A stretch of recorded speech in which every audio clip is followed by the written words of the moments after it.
Morning प्यारे students.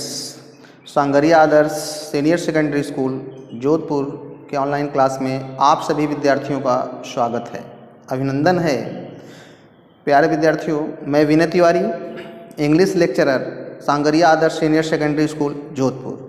प्यारे विद्यार्थियों, हमने आपको पिछले वीडियो में नोटिस के बारे में जानकारी दिया, उसके हमने फॉर्मेट को बताया, उसके क्वेश्चन के बारे में बताया। लेकिन आज हम आपको एक नई वीडियो अर्थात एक नए पाठ्यक्रम अर्थात बोर्ड के विद्यार्थियों के लिए हम एक नई चीज़ देने जा रहे हैं, जिसका नाम है इनविटेशन।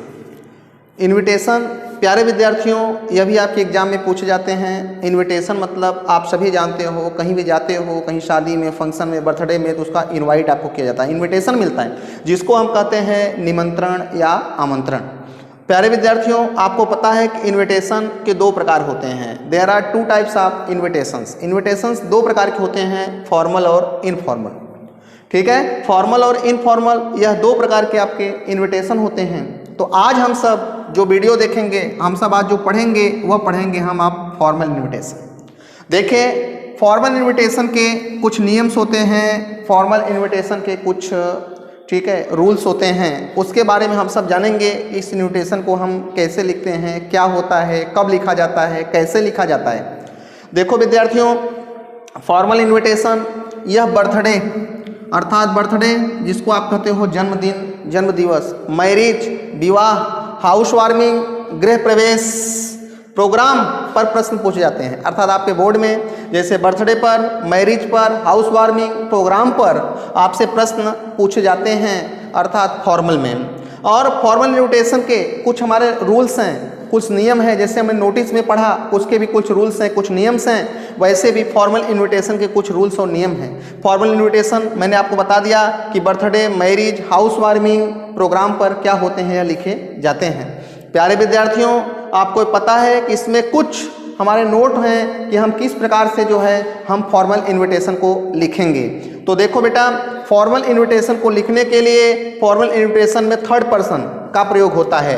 अर्थात फॉर्मल इनविटेशन जब हम सब लिखेंगे तो हमेशा थर्ड पर्सन का यूज करेंगे, क्योंकि इसमें थर्ड पर्सन का यूज होता है, इसमें फर्स्ट पर्सन और सेकंड पर्सन का यूज नहीं होता है। क्योंकि फर्स्ट पर्सन और सेकंड पर्सन का जो यूज होता है वह इनफॉर्मल इनविटेशन में होता है, वह इनफॉर्मल इनविटेशन में होता है। फॉर्मल इनविटेशन में हमेशा थर्ड पर्सन का ही प्रयोग किया जाता है। तो हमेशा आपको ध्यान रखना है कि फॉर्मल इनविटेशन को हमेशा आपको थर्ड पर्सन में ही लिखना है। इसमें आपको न फर्स्ट और सेकंड पर्सन का यूज नहीं करना है, नहीं तो गलत हो जाएगा। क्योंकि फर्स्ट और सेकंड जो पर्सन होते हैं उनका यूज जो होता है, फर्स्ट और सेकंड पर्सन का यूज इनफॉर्मल इनविटेशन में होता है।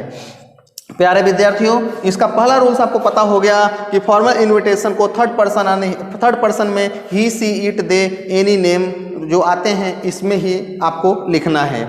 दूसरी चीज़ मैंने बताया कि फॉर्मल इनविटेशन में अभिवादन, जैसे अभिवादन आप किसी का करते हो कि वेलकम, गुड मॉर्निंग, ठीक है, इन सब का यूज आपको इसमें नहीं करना है। अभिवादन का प्रयोग आपको इसमें नहीं होता है। फॉर्मल इनविटेशन में अभिवादन का प्रयोग नहीं किया जाता है। ठीक है। नंबर 3, फॉर्मल इनविटेशन में सिग्नेचर या नेम नहीं लिखते हैं किसी का। जैसे आप नोटिस में लिखते थे वैसे इसमें आपको किसी का सिग्नेचर, नाम या पद या पोस्ट का नाम आपको इसमें नहीं लिखना है। नेक्स्ट है, फॉर्मल इनविटेशन में प्रोग्राम का टाइम, जैसे आप नोटिस में लिखते थे तो उसमें प्रोग्राम का अर्थात टाइम, डेट या प्लेस को जरूर लिख देते हैं। जैसे सपोज दैट मान लीजिए कि आपको किसी ने जो है इनवाइट किया और उसके बेटे की शादी है, तो उस बेटे की शादी में आपको जाना है, तो आपको इनविटेशन का कार्ड मिलता है। उस कार्ड में पूरा लिखा होता है कि अर्थात कहाँ पर आपको आना है, अर्थात डेट क्या है, अर्थात टाइम क्या है, अर्थात कितने टाइम तक आपको आना है, सारा उस कार्ड में मेंशन पहले से उल्लेख किया होता है। तो आपको हमेशा फॉर्मल इनविटेशन में प्रोग्राम का टाइम, डेट या प्लेस को हम क्या करते हैं, लिख देते हैं। नेक्स्ट है प्यारे विद्यार्थियों, फॉर्मल इनविटेशन को चारों तरफ से बॉक्स में बंद कर देते हैं। जैसे आप नोटिस में चारों तरफ से बंद करते थे, उसी प्रकार से फॉर्मल इनविटेशन में भी न चारों तरफ से बॉक्स में बंद कर देना चाहिए। नेक्स्ट है विद्यार्थियों कि फॉर्मल इनविटेशन में एक्सेप्टिंग यदि आपको जाना है तो वह इनविटेशन आपको एक्सेप्ट करना है, अर्थात स्वीकार करना है। अगर आपको नहीं जाना है तो उसको डिक्लाइन करना है। डिक्लाइन का मतलब उसको इनकार करना है, और इनकार आपको डायरेक्ट नहीं करना है, उस दिन आपको दिखा देना है कि मुझे इस दिन ऐसा कुछ काम है, जैसे मुझे किसी काम के लिए मुझे जयपुर जाना है, या इस दिन मुझे बहुत ज़रूरी काम है, इसकी कारण मैं क्या नहीं कर पा रहा हूँ, मैं नहीं आ पा रहा हूँ। और उसके तुरंत बाद आप उनको विशेष दे दीजिए कि मैं अपनी तरफ से आपको शुभकामनाएं देता हूँ कि आपका जो फंक्शन है यह क्या हो, सफल हो। तो आपको ध्यान देना है, इसमें कुछ नियम हम आपको बताने जा रहे हैं कि फॉर्मल इनविटेशन में यदि आपको एक्सेप्टिंग करना है, अगर आपको एक्सेप्टिंग करना है और अगर आपके नाम केवल अकेले आया है तो आप वहां ही हैज लिखेंगे कि he has great pleasure accepting the invitation. अगर आप अकेले हैं, अगर आपके नाम पर्सनल आपके नाम आया है तो आपको लिखना है कि he has great pleasure accepting the invitation. और अगर आपको पूरे परिवार के लिए जैसे आ गया कि मिस्टर एंड मिसेस शर्मा, अर्थात पति पत्नी दोनों के लिए आया है, तब तो आप वहां लिखोगे they have great pleasure accepting the invitation. और अगर आपके लिए अकेले आया है, जैसे केवल मिस्टर शर्मा या केवल शर्मा के लिए आया है, तो आपको लिखना he has great pleasure accepting the invitation. और अगर एक से अधिक के लिए आया है तो आपको लिखना है कि they have great pleasure accepting the invitation. तो आपको ध्यान देना है कि फॉर्मल इनविटेशन में एक्सेप्टिंग के लिए ही हैज, अगर एक व्यक्ति है तो ही हैज, और एक से अधिक है तो they have great pleasure accepting the invitation. Next है कि फॉर्मल इनविटेशन में डिक्लाइनिंग यदि करना है, डिक्लाइनिंग मतलब होता है अस्वीकार करना, इनकार करना, मना करना, रिफ्यूज करना।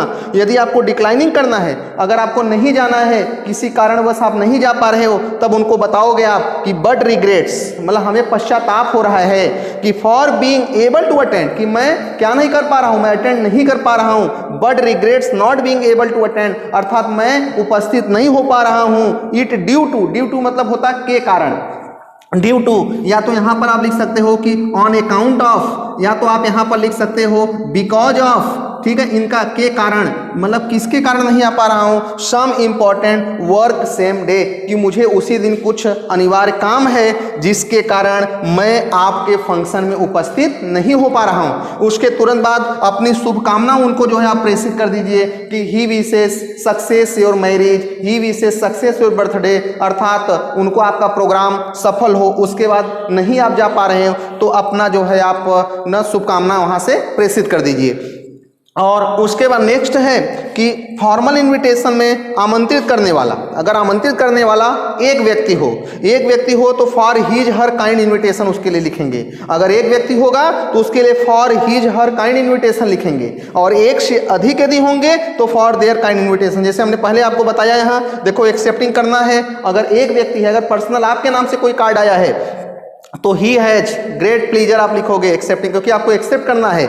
और अगर मिसेस एंड मिस्टर शर्मा जैसे आ गया, एक से अधिक आ गया, तो उसके लिए आपको they have great pleaser in accepting the invitation, यह आपको लिखना है। और अंत में डिक्लाइनिंग करने के लिए, क्योंकि यदि आपको जाना है तो एक्सेप्ट करना है, एक्सेप्टिंग करना है, अगर आपको नहीं जाना है तो उसको आपको क्या करना है, डिक्लाइनिंग करना है। और जब डिक्लाइनिंग करेंगे तो उसके लिए लिखेंगे but regrets not being able to attend it due to, या ऑन अकाउंट ऑफ, या because of some important work same day, यह चीज आपको क्या करना है, लिखना है। और उसके बाद फॉर्मल इनविटेशन में आमंत्रित करने वाला यदि एक व्यक्ति हो तो उसके लिए फॉर हीज या हर काइंड इनविटेशन लिखना है, और एक से अधिक हो तो फॉर देयर काइंड इनविटेशन लिखना होगा। तो प्यारे विद्यार्थियों, आपको समझ में आ गया होगा कि फॉर्मल इनविटेशन क्या होता है, कि यह बर्थडे, मैरिज, ना हाउस वार्मिंग या प्रोग्राम पर प्रश्न पूछे जाते हैं। अर्थात इन्हीं सब नियमों का हम पालन करेंगे कि फॉर्मल इनविटेशन में हमेशा थर्ड पर्सन का यूज कीजिए, और फॉर्मल इनविटेशन में अभिवादन का प्रयोग नहीं करना होता है। फॉर्मल इनविटेशन में सिग्नेचर या नेम नहीं लिखते हैं, और फॉर्मल इनविटेशन में प्रोग्राम का टाइम, डेट या प्लेस को जरूर दिखा देते हैं, जैसे हम आप नोटिस में दिखाते थे। और फॉर्मल इनविटेशन को चारों तरफ से बॉक्स में बंद कर देना चाहिए, और फॉर्मल इनविटेशन को एक्सेप्टिंग और डिक्लाइनिंग करना होता है। एक्सेप्टिंग करने के लिए ही है, अगर एक व्यक्ति है तो ही हैज, एक से अधिक है तो दे हैव, उसके बाद जोड़ दीजिए great pleasure accepting the invitation. और उसके बाद फॉर्मल इनविटेशन में डिक्लाइनिंग के लिए but regrets not being able to attend it due to some important work same day, यह है आपको डिक्लाइनिंग में दिखाना है फॉर्मल के। और एक व्यक्ति है और एक व्यक्ति हो तो फॉर हिज या हर काइंड इन्विटेशन, एक से अधिक हो तो फॉर देयर काइंड इन्विटेशन। तो प्यारे विद्यार्थियों, आपको समझ में आ गया होगा। अब इसका आपको प्रश्न हम नेक्स्ट वीडियो में आपको लेके आएंगे। तब तक के लिए धन्यवाद।